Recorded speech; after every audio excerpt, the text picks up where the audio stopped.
والصلاة والسلام عليك يا نبي الله الصلاة والسلام عليك يا نبي الله وعلى آلك وصحبك يا نور الله وعلى آلك وأصحابك يا نور الله. نبی کریم صلی اللہ علیہ وسلم ارشاد فرمایا من جلس عند العالم ساعتين، کوئی شخص کسی عالم کے پاس صرف 2 گھڑی کے لیے بیٹھا اور سامعہ منہ کلمتین، یا اس نے کسی عالم سے صرف 2 باتیں سنی، اور مسامہ خطوبتین، کہ کسی عالم کے ساتھ 2 قدم چلا، آتاہ اللہ جنتین، اللہ پاک اس کو 2 جنتیں عطا فرمائے. سبحان اللہ. دیکھیں عمل کتنا آسان ہے اور کتنا مختصر ہے، لیکن جزا دیکھیں کتنی بڑی ہے.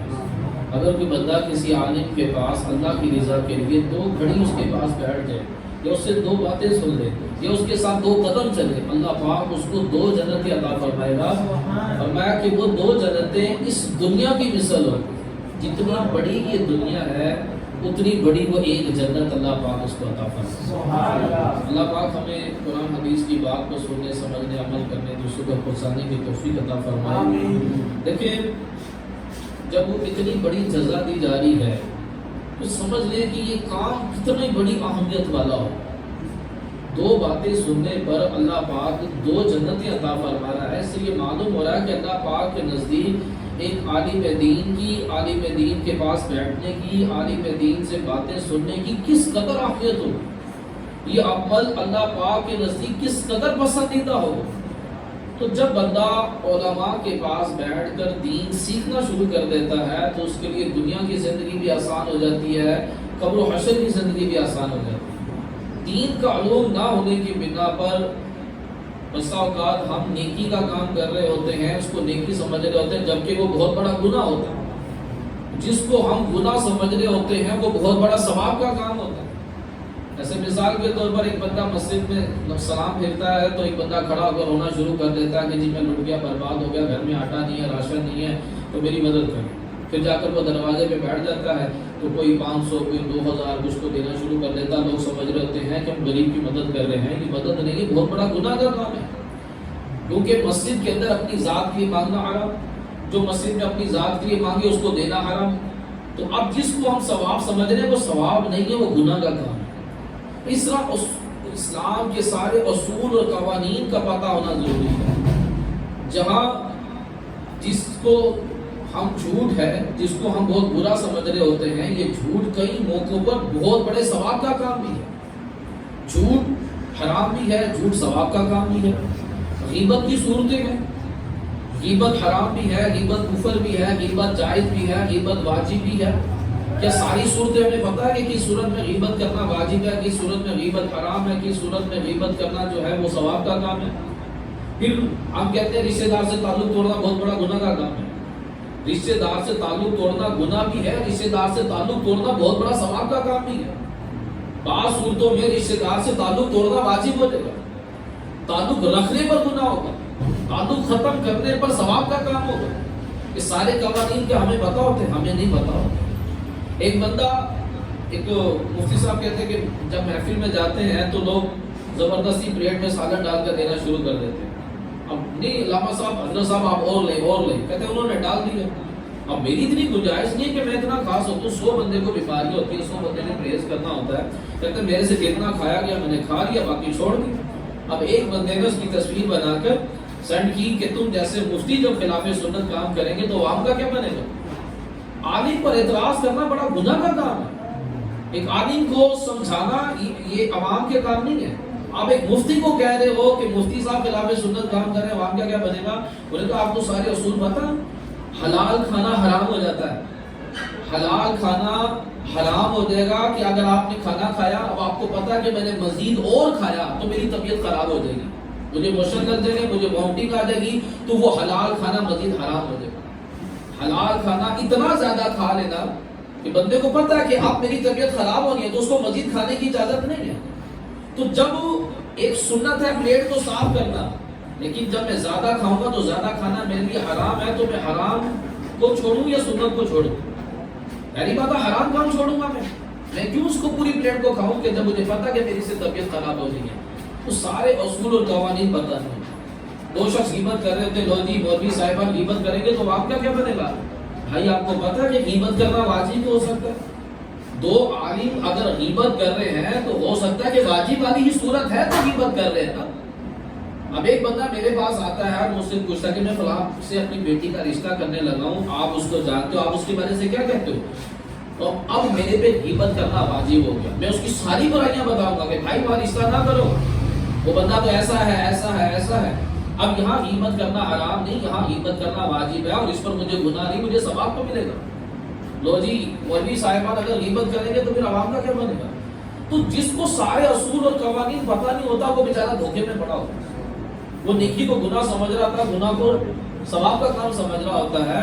اس لیے اسلام کے تمام اصول اور قوانین کو سمجھنا چاہیے. جب اسلام کے تمام اصول اور قوانین کو سمجھ جاتا ہے تو پھر زندگی گزارنا آسان ہوتا ہے. تب جا کر بندہ جو ہے وہ ایک کامل مسلمان کہلاتا ہے، تب جا کر اس کی درست زندگی جو ہے وہ مانی جاتی ہے. اللہ پاک نے فرمایا ادخلوا فی السلم کافہ، اسلام میں پورے داخل ہو جاؤ. اب اسلام کی بعض باتیں مانتے اور بعض نہیں مانتے، بعض پر عمل کرتے اور بعض پر نہیں کرتے، اور اپنے آپ کو بڑا نیک متقی عاشق رسول بھی کہلا رہے ہوتے ہیں. جبکہ حکم یہ ہے کہ پورا اسلام کے اندر داخل ہو جاؤ. اسلام کے مطابق بندے کی زندگی ہونی چاہیے، اسلام کے سب اصول و قوانین کو ماننا چاہیے. جیسے ہمارے معاشرے کے اندر ایک بہت بڑی بیماری ہے کہ جو اللہ تبارک و تعالیٰ نے قرآن میں حکم دیا اس کی بڑی سخت مخالفت کی جاتی ہے. کون سا؟ فَانْكِحُوا مَا طَابَ لَكُم مِّنَ النِّسَاءِ مَثْنَىٰ وَثُلَاثَ وَرُبَاعَ. فرمایا اپنی پسند کی عورت کے ساتھ شادی کرو، 2 3 4. شرعی تقاضوں کے مطابق اگر کوئی بندہ 2 شادیاں کرتا ہے، 3 کرتا ہے، 4 کرتا ہے تو یہ حکم قرآنی ہے. اللہ فرما رہا ہے کرو، لیکن اس کی اتنی سخت مخالفت کی جاتی ہے کہ کوئی کہانی اتنی مخالفت زنا کی نہیں کی جاتی جتنی مخالفت جو ہے وہ دوسری تیسری اور چوتھی شادی کی جاتی. اور اتنا برا زنا کرنے والے کو نہیں سمجھا جاتا جتنا برا جس نے 2 یا 3 بیویاں رکھی ہوں اس کو اتنا برا سمجھا جاتا.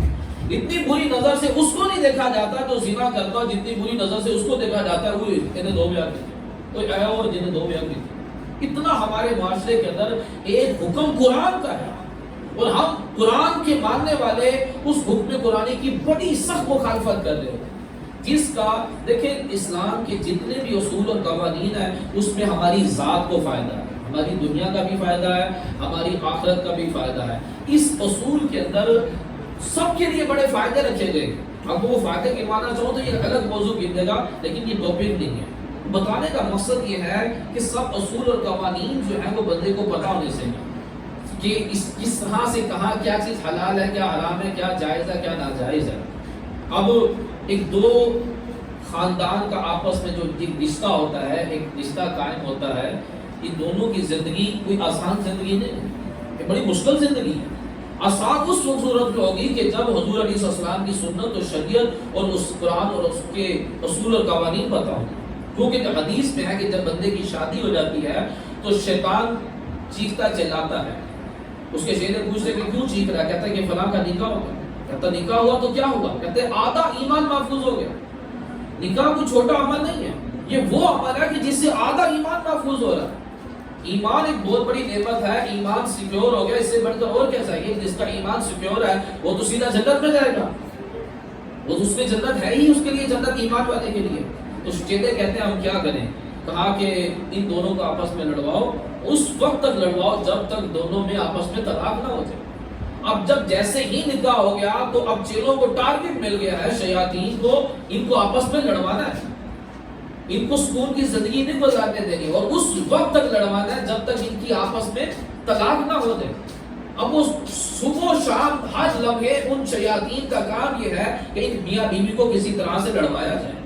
تو جب شیطانی وسوسے میں آ کر جب میاں بیوی آپس میں لڑتے ہیں، اللہ ناراض ہوتا ہے، شیاطین راضی ہوتے ہیں.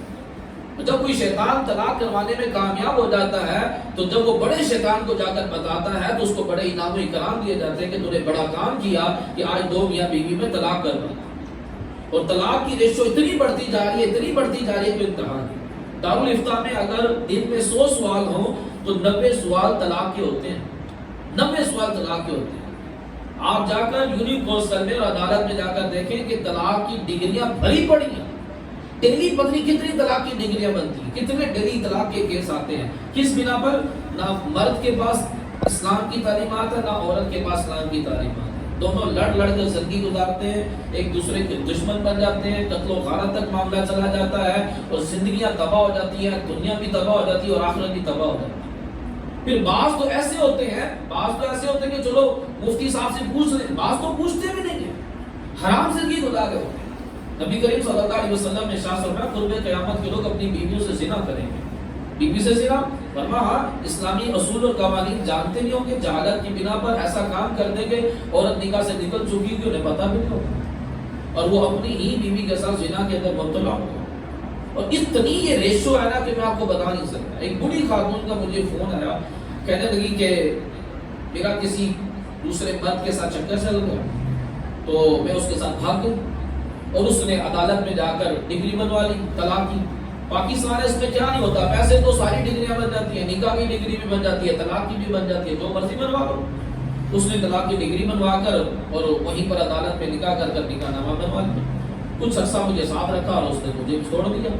اب میں در بدر کی ٹھوکریں کھا رہی تھی. میرے جوان بیٹے نے جب مجھے دیکھا تو اس کو ترس آیا، اس نے کہا کہ اماں آپ گھر آ جاؤ. تو میں آپ سے مسئلہ پوچھنے لگی ہوں کہ کیا میں پہلے شوہر کے پاس جا سکتی ہوں؟ میں نے کہا محترمہ آپ کا تو نکاح پہلے شوہر سے ختم ہوا ہی نہیں تھا، اور اس کے ساتھ جو آپ نے وقت گزارا وہ نکاح تو تھا ہی نہیں. جتنا عرصہ آپ نے اس کے ساتھ گزارا یہ سب کا سب زنا میں شمار ہوگا. تو اس کو اس چیز کی کوئی شرمندگی اور ندامت نہیں تھی کہ میں اتنا عرصہ زنا کے گناہ میں مبتلا رہی ہوں. کہتی بس میں یہ پوچھنا چاہتی ہوں کہ میری واپسی جانے کی صورت ہے. میں نے کہا ہاں ہے. آپ ابھی تک اسی کی بیوی ہیں، اس کے نکاح سے تو نکلی نہیں آپ نہ. جب تک مرد طلاق نہ دے طلاق تو ہوتی نہیں.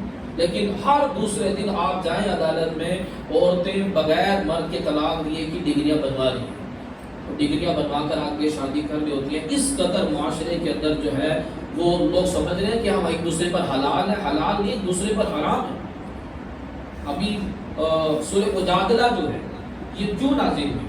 سورہ مجادلہ کا شان نزول یہ ہے کہ حضرت خولہ رضی اللہ تعالیٰ عنہ ان کے شوہر نے ان کو ماں کہہ دیا. اب اس وقت ابتدائی شریعت میں بیوی کو ماں کہنے سے، بہن کہنے سے طلاق ہو جاتی تھی. اب یہ ہوگی طلاق. اب وہ حضور کی بارگاہ میں عرض کی یا رسول اللہ صلی اللہ علیہ وسلم ماں باپ انتقال کر گئے ہیں، بچے چھوٹے ہیں، میرے پاس کوئی رقم نہیں ہے، اگر میں بچے اپنے پاس رکھتی ہوں تو بھوکے مر جائیں گے، اور اگر بچے باپ کے پاس رہیں گے تو باپ ماں کے بغیر بچوں کی کیا پرورش ہوگی، تو آپ کرم فرمائیں. حضور صلی اللہ علیہ وسلم نے ارشاد فرمایا کہ اس نئے حکم کے حوالے سے کوئی وحی نازل نہیں ہوئی. یہ واپس چلے گی، پھر حضور کی بارگاہ میں حاضر. حضور نے پھر کہا کہ اس کے لیے کوئی وحی نازل نہیں ہوئی. انہوں رات کے تیسرے پہر میں اللہ کی بارگاہ میں گر گڑے، یا اللہ تو میرے صدمے کو، میرے غم کو جانتا ہے، میری بے بسی کو بھی جانتا ہے، میری مشکل کو آسان فرما. دیکھیں ایک دل سے نکلی ہوئی دعا وہ آسمان چیر دیتی ہے. اور کیسے اللہ تبارک و تعالیٰ نے اس ایک عورت کی خاطر قیامت تک کے لیے قانون بدل دیا. سورہ مجادلہ نازل کی، فرمایا کہ یہ ماں کہنا ناپسندیدہ عمل ہے، ناپسندیدہ عمل ہے، لیکن یہ اس کی ماں نہیں ہے. یہ نکاح ختم نہیں ہوا، ہاں یہ ناپسندیدہ عمل ہے. یہ جملہ کہنے کی بنا پر کفارہ دے اور اپنی بیوی کو اپنے پاس رکھے. اب اس کا کفارہ کیا ہے کہ جو شوہر اپنی بیوی کو ماں کہہ دے یا بہن کہہ دے، اس کا کفارہ یہ ہے کہ وہ 2 مہینے لگاتار روزے رکھے گا. روزے نہیں رکھ سکتا تو 60 مسکینوں کو کھانا کھلائے گا. جب تک کفارہ نہ دے دے اپنی بیوی کو ٹچ نہیں کر سکتا. اس کو کہتے ہیں زیہار. لیکن لوگوں کو تو معلوم ہے کہ زیہار کا کیا ہوتا ہے. پھر ایک الہ حکم ہے، الہ سے بھی عورت حرام ہو جاتی ہے. الہ یہ ہوتا ہے کہ کوئی شوہر اپنی بیوی پر زنا کی تہمت لگائے، زنا کی تہمت لگائے اور اس پر حلف بھی دے دے، تو یہ فوراً عورت اس کے نکاح سے نکل گئی، یہ طلاق ہو جائے گی. الہ طلاق کہلائے گی کہ جب کوئی شوہر اپنی بیوی پر زنا کی تہمت کھلائے تو اس سے بھی عورت نکاح سے نکل جاتی ہے. تو اور بہت سارے اصول اور قوانین ہیں جو بندے کو پتا ہونے چاہیے کہ کس کس صورت میں عورت جو ہے وہ میاں بیوی آپس میں حرام ہو جاتے ہیں، بندے بڑے سے بڑے گناہ کے اندر پڑے. اب جیسے ایک مسلم عورت کا، ایک صحیح عقیدہ مسلمان عورت کا ایک مرتد کے ساتھ نکاح نہیں ہو سکتا. جب آپ رشتہ دیکھنے جاتے ہیں تو آپ یہ دیکھتے ہیں کہ لڑکے کا کاروبار ہے، اپنا مکان بھی ہے، اپنی برادری کا ہے، بس ٹھیک ہے. یہ 3-4 چیزیں دیکھی جاتی ہیں. کیا ہم نے یہ دیکھا ہے کہ اس لڑکے کا اور اس کے پیرنٹس کا اور اس کے گھر والوں کا عقیدہ کیا ہے؟ اگر عقیدہ اسلام کے خلاف ہے تو یہاں نکاح ہو ہی نہیں سکتا. مجھے نہیں لگتا کہ کوئی بندہ جائے اور جا کر عقیدہ پوچھتا ہو کہ آپ کس عقیدے سے تعلق رکھتے ہیں، آپ قادیانی فرقے سے تعلق رکھتے ہیں، آپ رافضی فرقے سے تعلق رکھتے ہیں، کہ آپ خارجی فرقے سے تعلق رکھتے ہیں جن کا اسلام سے کوئی تعلق ہی نہیں ہے، نہ قادیانیوں کا، نہ رافضیوں کا، نہ خارجیوں کا۔ باقاعدہ طور پر بحر شریعت میں فتاوی رضویہ میں لکھا ہے ایک سنی صحیح عقیدہ مسلمان لڑکی کا نکاح نہ خارجی سے ہو سکتا ہے، نہ رافضی سے ہو سکتا ہے، نہ قادیانی سے ہوتا ہے۔ جہاں آپ سمجھ رہے کہ آپ نے نکاح کر کر رخصت کیا، یہ نکاح ہوا ہی نہیں، وہ نکاح باطل ہے۔ وہ جتنا وقت گزرے گا وہ سب کا سب زنا کہلائے گا، اس میں طلاق کی کوئی ضرورت نہیں ہوتی، فوراً ویسے ہی جدائی کروا دی جائے گی کہ وہ مرتد کے ساتھ تو نکاح ہو نہیں سکتا۔ اسلامی قوانین نہ جاننے کی بنا پر لوگ بڑے سے بڑے گناہ کے اندر پڑے ہوتے ہیں اور انہیں معلوم تک نہیں ہوتا۔ پھر کہتے ہیں کہ ہمارے گھر میں بڑی مصیبتیں ہیں، پتہ نہیں جادو ہے، گناہ ہے، یہ نہیں پتا کہ بھائی ہم بہت بڑا گناہ کر رہے ہیں، گناہ کی وجہ سے دنیا اور آخرت میں آفاتیں، مصیبتیں اور بلائیں ہیں۔ پھر ایک جب نکاح ہو جاتا ہے تو ایک سب سے بڑا مرض جو بعد میں پیدا ہوتا ہے وہ حسد کا مرض پیدا ہوتا ہے۔ حسد کہ جب ایک میاں بیوی کے آپس میں شادی ہوتی ہے، ان کی محبت ایک فطری محبت ہے۔ آدم علیہ السلام کا دل اماں حوا کی طرف مائل ہوا، عرض کی باری تعالیٰ میرا ان سے نکاح کر دے۔ اللہ پاک نے فرمایا حق مہر دو۔ عرض کی باری تعالیٰ اس کا حق مہر کیا؟ فرمایا میرے حبیب پر 10 مرتبہ درود پڑھو۔ حضور پر 10 مرتبہ درود پڑھا اور اماں حوا کے ساتھ نکاح ہو گیا۔ تو ایک میاں بیوی کی آپس میں محبت ایک فطری محبت ہے۔ شوہر کو بیوی سے محبت ہوتی ہے، بیوی کو شوہر کے ساتھ محبت ہوتی ہے، اور یہ بڑا ایک عظیم رشتہ ہے، اور یہ وہ رشتہ ہے کہ جو کائنات میں سب سے پہلے بنا تھا۔ سارے رشتے بعد میں بنے، سب سے پہلے جو رشتہ بنا تھا وہ میاں اور بیوی کا رشتہ بنا، اور اس نکاح کو ایک عظیم عبادت قرار دیا گیا ہے۔ یہ چھوٹا عمل نہیں ہے، ایک عظیم عبادت اس کو قرار دیا گیا ہے۔ اب یہ رشتہ قائم ہو جاتا ہے، دو میاں بیوی آپس میں ایک بڑی محبت بھی کرتے ہیں، لیکن آس پاس کے لوگوں کو پتنی کیوں جیلس ہونا شروع ہو جاتا ہے، اس کو رنگ مریدی کا نام بھی دے دیا جاتا ہے۔ پھر ان کی محبتیں ختم کروانے کی کوششیں کی جاتی ہیں۔ وہ ماں کہتی ہے کہ رنگ مرید ہو گیا، وہ اس کی شکایتیں لگانا شروع کر دے گی، بہن ہے وہ اس کو وہ جیلس پن شروع ہو جائے گا کہ یہ صرف بیوی کے ساتھ ہی اتنا اچھا سلوک کیوں کرتا ہے، اسی پر ہی رقم خرچ کیوں کرتا، ہمارے پر رقم کیوں نہیں خرچ کرتا۔ اور وہ نن بھی جیلس ہو جائے گی، عورت بھی جیلس، ماں بھی جیلس ہونا شروع ہو جائے گی۔ بھائی جب تمہیں دو اپنے بچوں کی شادی پر ان کی آپس میں اکٹھے رہنا تمہیں پسند نہیں تھا تو تم نے شادی کی کیوں لڑنا شروع ہو جاتے ہو، کیوں لڑوانا شروع کر دیتے؟ بچہ سارا دن کام کاج سے تھکا رکھ واپس آتا ہے، فوراً ماں اس کے کان میں اس کی بیوی کی برائیاں کرنا شروع کر دیتی ہے۔ وہ کمرے میں جاتا ہے تو بیوی ماں کی برائیاں کرنا شروع کر دیتی ہے، بہن کے پاس جائے تو بہن بھابھی کی برائیاں کرنا شروع کر دیتی ہے۔ مرد چاروں طرف سے پستا ہی رہتا ہے، بیوی کے پاس بیٹھے تو ماں اور بہن کی برائیاں سنے، ماں کے پاس بیٹھے تو بیوی کی برائیاں سنے، اگر بیوی کی سائڈ لے تو ماں کی طرف سے خیر نہیں، ماں کی طرف سے ماں کی سائڈ لے تو بیوی کی طرف سے خیر نہیں، مرد تو بیچارہ پستا رہ جاتا ہے۔ اب ایک مرد کا اللہ تعالیٰ نے عورت کیوں دی؟ فرمایا اس سے سکون حاصل کرتا ہے۔ شام کا تھکا آ رہا وہ گھر واپس آتا ہے تو اس کے لیے گھر میں مزید پہلے عورت نے ٹینشنیں رکھی ہوتی، اس نے یہ نہیں ہوتا کہ مجھے حکم یہ ہے کہ میں نے اپنے شوہر کو سکون دینا ہے، اس نے پہلے سے اس کے لیے ٹینشن کیا رکھی ہوتی ہے کہ وہ شوہر نہیں ہے پلمبر ہے کہ پہلے جا کر ٹوٹی صحیح کر، یہ شوہر نہیں ہے الیکٹریشین ہے پہلے جا کر بلب صحیح کر، یہ شوہر نہیں ہے یہ کوئی بروکر ہے جا کے پہلے بازار سے سودا بھی لے کر، یعنی کہ اس نے اس کو سکون دینا نہیں ہے، پہلے اسے سارے پلمبروں والے الیکٹریشنوں والے سارے کام کروانے ہیں، پھر جا کر اس کو روٹی دینی ہے، بیچارہ تھکا رہا کر پھر بڑی مشکل سے وہ آرام کرتا ہے۔ اللہ کی کیا حکم ہے کہ اپنے شوہر کو سکون دو۔ اب ایک حضرت ام سلیم رضی اللہ تعالیٰ عنہ، ان کا نکاح ہوا ابو طلحہ کے ساتھ، یہ تجارت سے واپس آئے، تجارت میں گئے ہوئے تھے، پیچھے ان کا بچے کا انتقال ہو گیا، اکلوتا بچہ انتقال کر گیا۔ اب بچے کا انتقال کر دینا ماں باپ کے لیے بڑی صدمے کی بات ہوتی ہے۔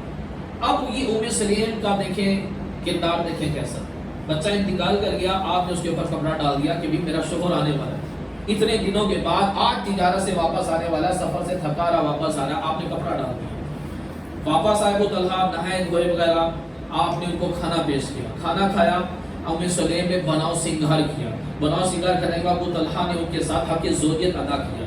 حق زوجیت ادا کرنے کے بعد ام سلیم کہتی ہے کہ کوئی اگر ہمارے پاس امانت رکھوا جائے اور وقت مقررہ پر امانت لینے کے لیے آ جائے تو کیا ہمیں دکھ ہونا چاہیے، ہمیں برا سمجھنا چاہیے؟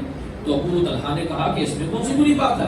تو کہنے لگی تو پھر ہمارا رب، ہمارا بچہ ہمارے رب کی امانت تھی، وقت مقررہ پر رب نے واپس لے دیا، ہمارے بچے کا انتقال ہو گیا۔ اب دیکھیں یہاں پر کوئی چیز پکار نہیں کہ میں نے شوہر کو سکون دینا ہے، اس کو پہلے جب وہ واپس آیا ہے اس کو نہلایا دھلایا کھلایا پلایا سارے معاملات کرنے کے بعد اب بڑے اچھے انداز میں بتا رہی ہیں کہ ہمارے بیٹے کا انتقال ہے، کہ عورت کو چاہیے کہ شوہر جب گھر میں آئے تو پہلے اس کو سکون دے، لیکن یہاں سکون بعد میں دیا جاتا ہے، پہلے ٹینشنیں دی جاتی ہیں کہ عورت نکاح کرنے کا مقصد یہ ہوتا ہے کہ مرد عورت سے سکون حاصل کرے اور عورت مرد سے سکون حاصل کرے، لیکن قرآن کی تعلیمات ہونے کی نہ ہونے کی بنا پر دونوں ایک دوسرے سے سکون نہیں بلکہ ایک دوسرے سے تکلیف کے اندر مبتلا ہوتے ہیں، غیبتیں چغلیاں بدگمانیاں غلط فہمیوں کی بنا پر ایک دوسرے کے ساتھ وہ لڑائی روزانہ لڑائی، گھر میدان جنگ بنا ہوتا ہے، گھر میں سکون نہیں ہوتا، بندہ گھر سے باہر بھاگا رہتا ہے۔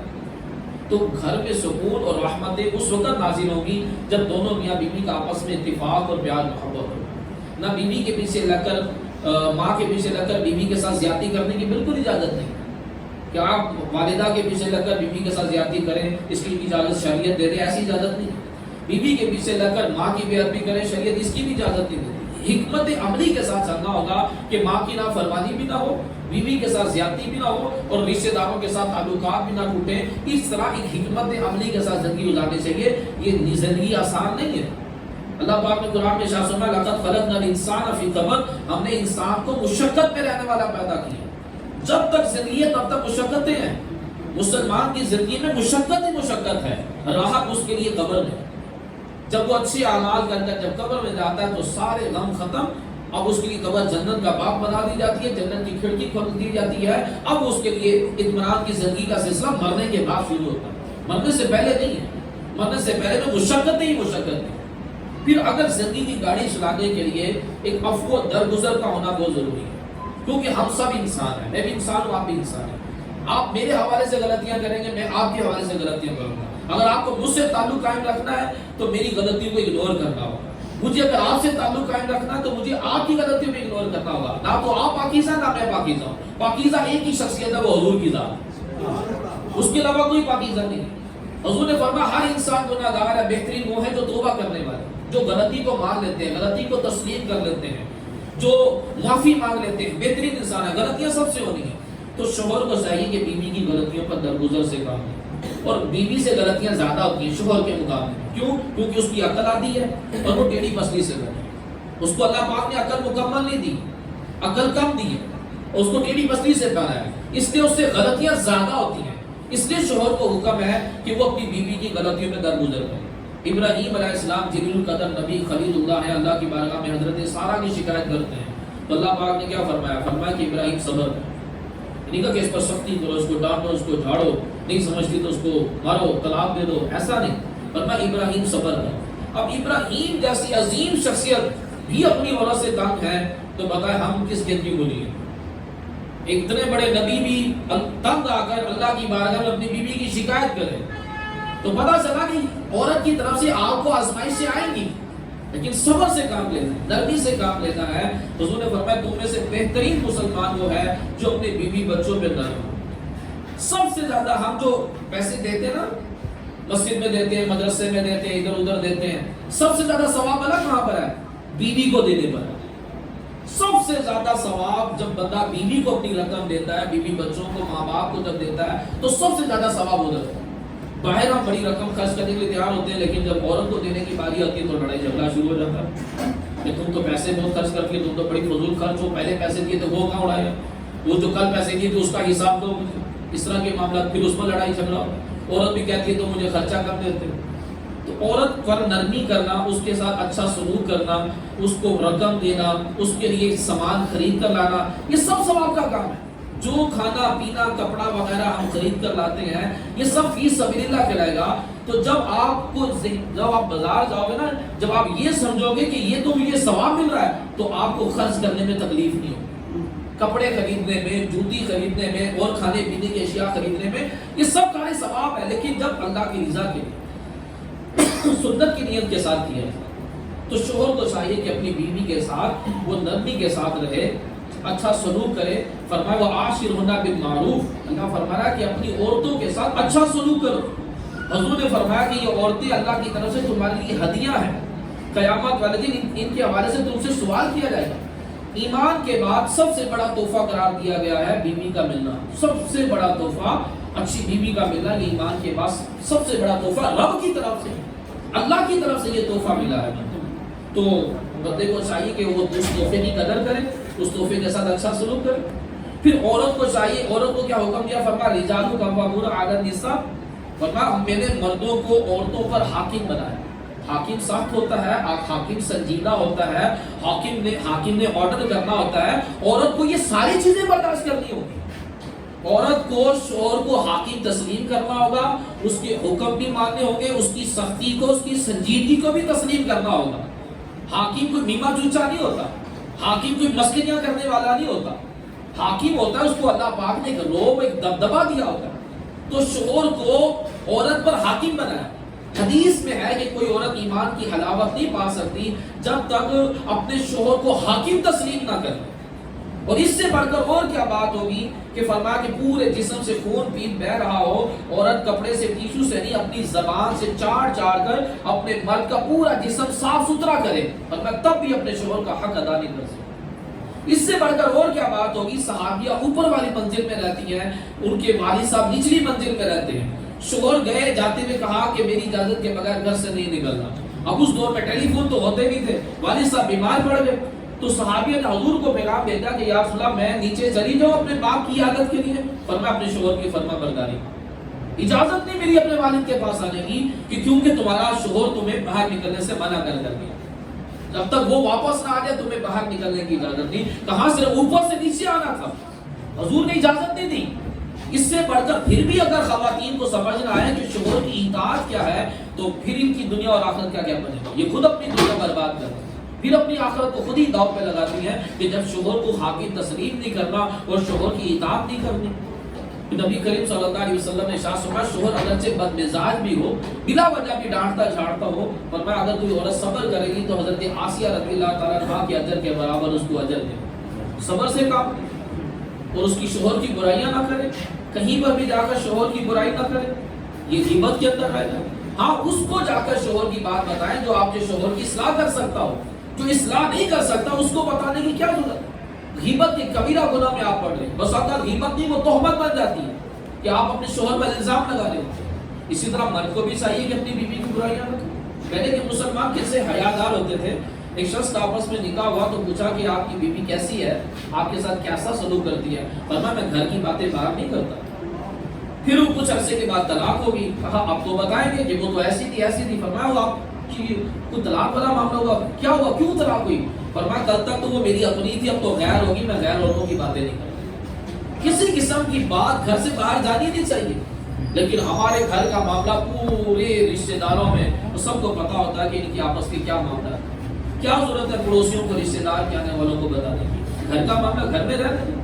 کسی طرح کے بھی معاملات باہر ڈسکس کرنے کی اجازت نہیں۔ ہمارے ہاں تو حیا کا جنازہ نکل گیا، یہ یہاں تک پوچھتے کہ بتائیں جی آپ رات کیا معاملہ ہوا، یہ تک وہ لوگ پوچھتے ہیں اور لوگ بتاتے ہیں بڑے اس سے استغفر اللہ، اس طرح کے معاملات ہیں۔ حضور نے اس بات سے بھی منع کیا، کیسی حیا کی باتیں حضور نے سب بتائیں کہ تمہیں یہ کام نہیں کرنے جس وقت ہمارے معاشرے کے اندر ہو رہے ہیں۔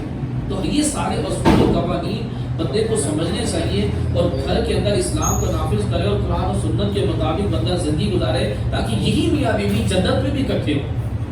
اگر خدا نہ خاصا اپنے گناہ کی بنا پر شوہر جہنم میں چلا جائے تو بیوی شوہر کی شفاعت کرے، اور اگر بیوی جہنم میں چلی جائے تو شوہر بیوی کی شفاعت کرے اور اس کی شفاعت مانی جائے گی اور وہ دونوں جنت کے اندر داخل کیے جائیں گے۔ تو آپ کا ساتھ کوئی صرف دنیا کا ساتھ نہیں ہے، یہ ہمیشہ کا ساتھ ہے جو مرنے کے بعد بھی رہے گا۔ یہ کوئی عام رشتہ نہیں ہے، یہ اللہ پاک نے آپ کا رشتہ قائم کیا، آپ نے اپنی مرضی سے نہیں کیا، یہ اللہ پاک نے آپ کا جوڑا بنایا تھا۔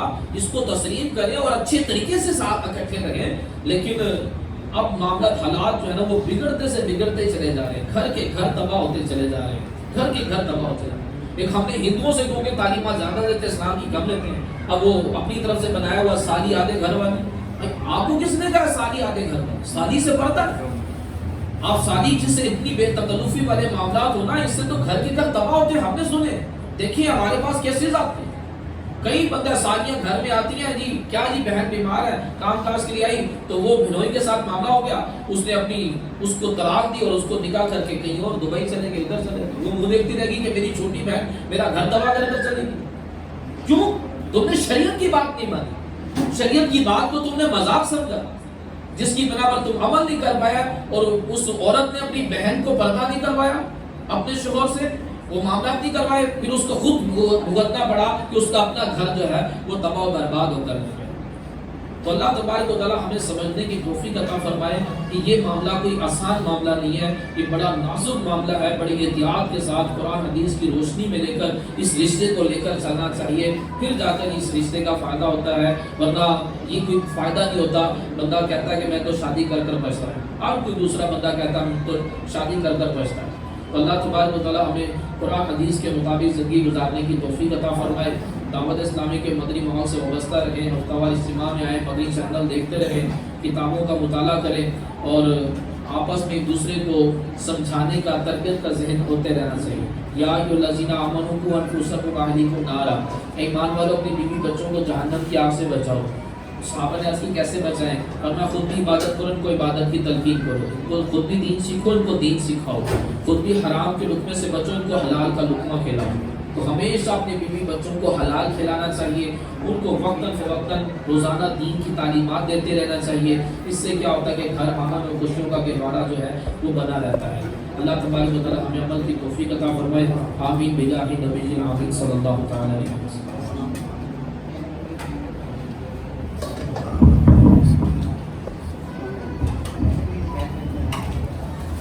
مصطفیٰ جان رحمت پیدا تو سلام شمع بز میں پیدا تو سلام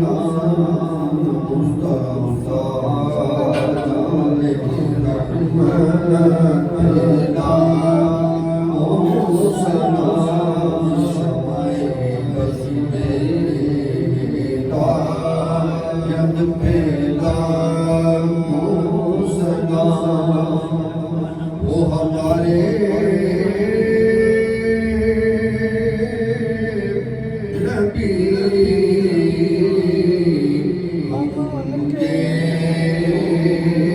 امتی، وہ ہمارے نبی امتی، امتی تیری قسمت پیدا کو سلام مصطفیٰ جان رحمت پیدا کو سلام شمع بز میں ہدایت پیدا کو سلام السلام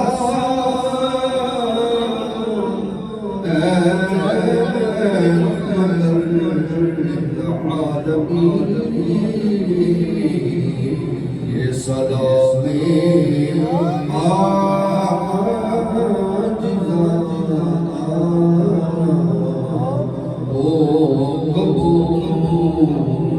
الصلاة والسلام عليك يا سيدنا رسول الله وعلى آلك وأصحابك يا خاتم النبيين۔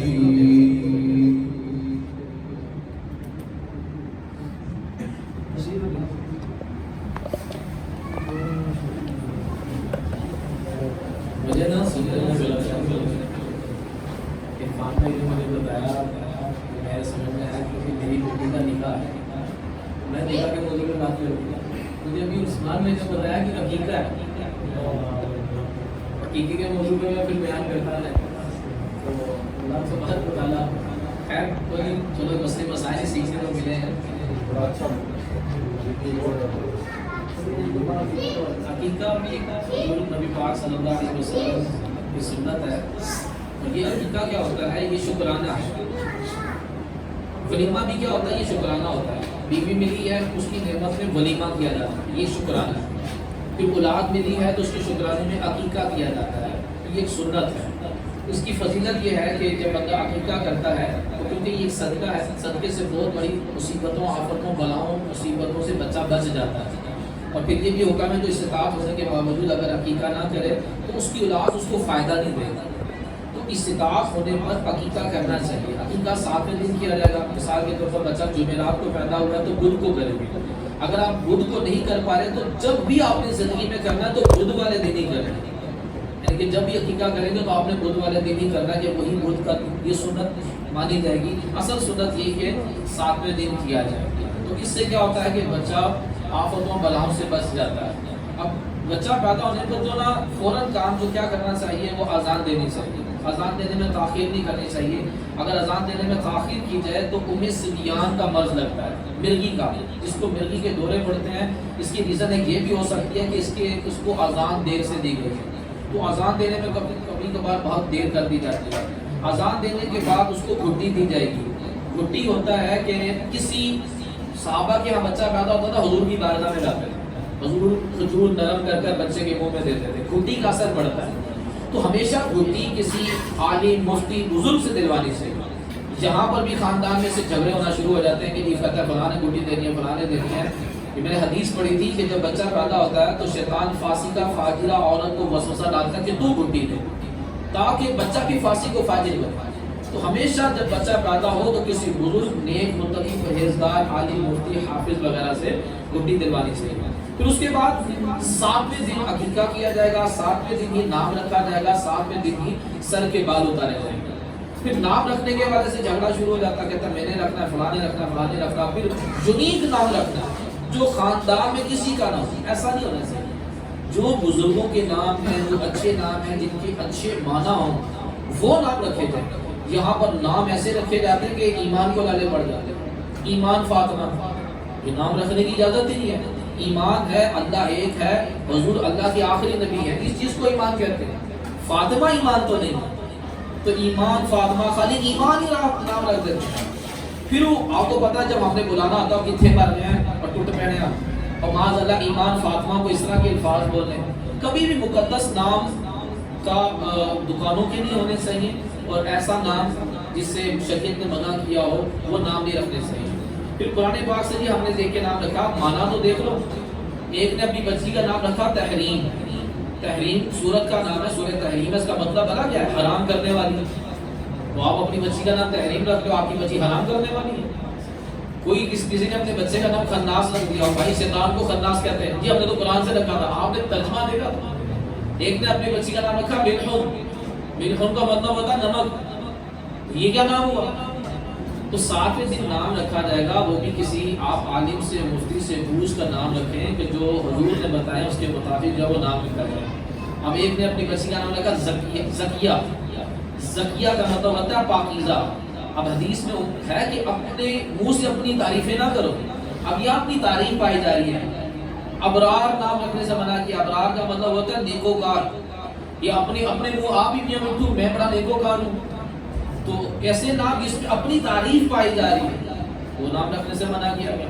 تو نام رکھنے کے وجہ سے بھی بندے کو شرعی مسائل پتہ ہونے چاہیے, کسی مفتی صاحب سے پوچھ کر نام رکھنا چاہیے. پھر جو ہے وہ ایک عقیقہ کیا جائے گا اللہ پاک کی رضا کے لیے, شکرانے کے طور پر کہ اللہ پاک نے مجھے یہ نعمت عطا کی ہے. جب اللہ پاک کا شکر ادا کیا جاتا ہے تو نعمت میں برکت ہوتی ہے. اللہ پاک تو اس نعمت کو اس کے لیے دنیا اور آخرت میں باعث نعمت بناتا ہے. ناشکری کی جائے تو وہی نعمت اس کے لیے زحمت بن جاتی ہے. اللہ تبارک و تعالیٰ ان کا یہ عقیقہ کرنا اپنی بارگاہ میں قبول فرمائے. الحمدللہ رب العالمین والصلاة والسلام علی سید المرسلین. اللهم صل علی محمد عبدک ورسولک وعلی المؤمنین والمؤمنات والمسلمین والمسلمات.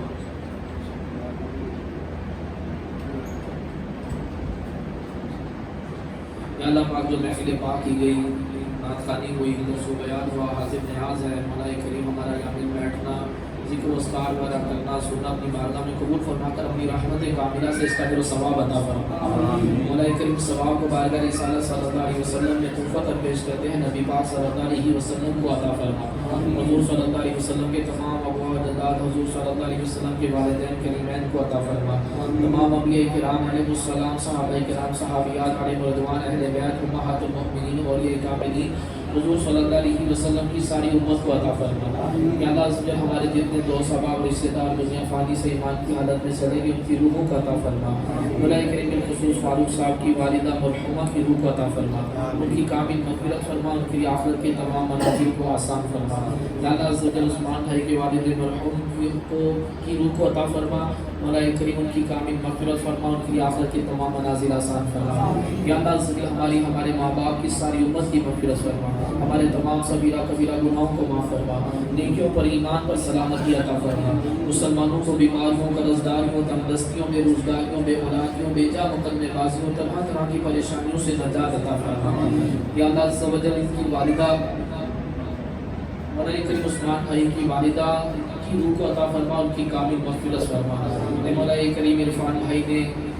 بیٹی پیدا ہونے نے جو ان کو نعمت عطا فرمائی ہے مولا کریم اس نعمت کے ملنے پر مولا کریم انہوں نے عقیقہ کیا مولا کریم ان کا عقیقہ کرنا اپنی بارگاہ میں قبول و منظور فرما دے مولا کریم یہ بیٹی ان کے لیے آنکھوں کی ٹھنڈک بنے مولا کریم بیٹی کو دراز عمر بالخیر عطا فرما اسے نیکیوں والی صحت والی زندگی عطا فرما مولا کریم بیٹی کے نصیب اچھے بنا مولا کریم اسے اپنی ولیہ بنا مولا کریم یہ عالمہ حافظہ مفتیہ بنے مولا کریم اسے دعوت اسلامی کی مبلغہ بنا مولا کریم سیدہ فاطمہ الزہرا رضی اللہ تعالیٰ عنہ کے صدقے مولا کریم اسے دین و دنیا کی برکتیں عطا فرما مولا کریم جن کے ہاں اولاد نہیں انہیں اولاد نرینہ عطا فرما یا اللہ جو رشتوں کی وجہ سے پریشان ہے نیک صالح رشتے عطا فرما ہم سب کے گھروں کو امن و خوشیوں کا گہوارہ بنا ہم سب کے گھروں کو امن و سنتوں کا گہوارہ بنا مولا کریم ہمیں بھی نیک بنا ہمارے بیوی بچوں کو بھی نیک بنا مولا کریم ہمیں بھی عاشق رسول بنا ہماری آنے والی نسلوں کو بھی عاشق رسول بنا مولا کریم ہمارے گھر کا بچہ نمازی سنتوں کا عنادار ہو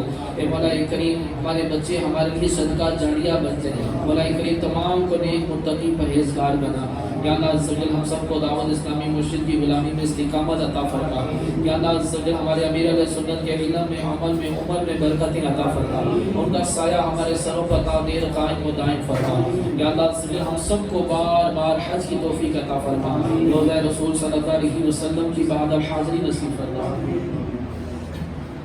مولا کریم تو نے اپنے کرم سے اپنے فضل سے عرفان بھائی کو بیٹی عطا کی مولا کریم اپنے کرم سے اپنے فضل سے ان کو بیٹا بھی عطا فرما اے مولا کریم تو جسے چاہے بیٹی دے جسے چاہے بیٹے دے جسے چاہے کچھ بھی نہ دے سب مولا کریم تیری عطا ہے اے مولا کریم تو اپنے کرم سے اپنے فضل سے امام حسین امام حسن رضی اللہ عنہ کے صدقے میں مولا کریم انہیں بیٹا بھی عطا فرما کہتے رہتے ہیں دعا کے واسطے بندے تیرے کر دن گریار ظہر بے کسو مجبور کی سبحان ربک رب العزت عما یصفون وسلام علی المرسلین والحمد للہ رب العالمین لا الہ الا اللہ محمد رسول اللہ۔ اچھا ایک اور بات میں کروں میں جب آیا ہوں تو مجھے کسی نے کچھ نہیں بتایا کہ آپ نے یہ بیان کرنا ہے اور یہ مسائل بیان کرنا ہے میں نے جو کچھ بیان کیا ہے اپنی مرضی سے کیا تو یہ نہ کہتے لادا مولوی صاحب نے پہلے سمجھا کے دیا ایسا مجھے کسی نے کچھ نہیں کہا یہ میں نے اپنی مرضی سے بیان کیا تھا اور غلط فہمی مجھے یہ ہوگی کہ میں نے سمجھا انہوں نے کہا کہ عقیقہ ہے میں نے سمجھا کہ نکاح ہے تو اس لیے نکاح کے موضوع میں بیان